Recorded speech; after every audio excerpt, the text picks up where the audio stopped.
Il est assez stupéfiant que les Juifs enfermés dans le ghetto de Varsovie aient pu faire de la musique en dépit des conditions de détention épouvantables qu'ils subissaient. On connaît l'histoire du pianiste Vladislav Szpilman, bien racontée dans le film de Roman Polanski, Le pianiste. Il a pu exercer son art dans des conditions de plus en plus difficiles et finalement la musique lui a sauvé la vie. Mais il n'était pas le seul dans le ghetto de Varsovie.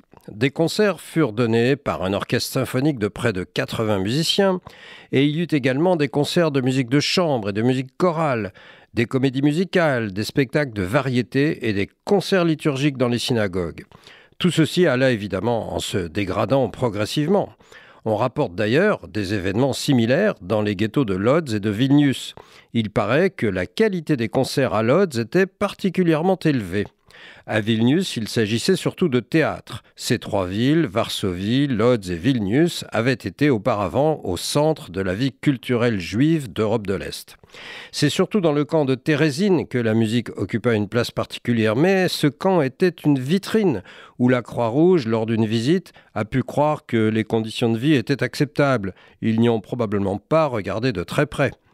Des œuvres y furent écrites par Victor Ullmann ou Hans Krasa, par exemple, qui furent rejouées ensuite dans le monde entier, mais ceci ne doit pas occulter les conditions réelles de la vie musicale dans ce camp, dont les détenus furent d'ailleurs ensuite transférés à Auschwitz.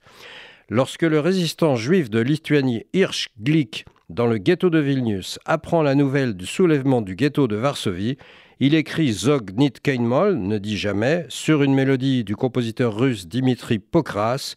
C'est un chant d'espoir et un hymne à la victoire prochaine. Sag nicht kein Mal, als du gehst dem letzten Weg.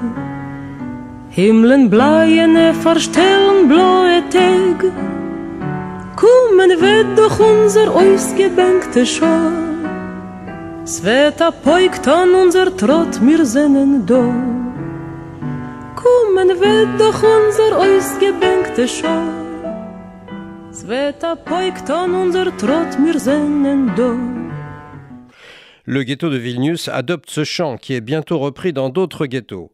Et il devient aussi l'un des principaux hymnes des survivants de la Shoah.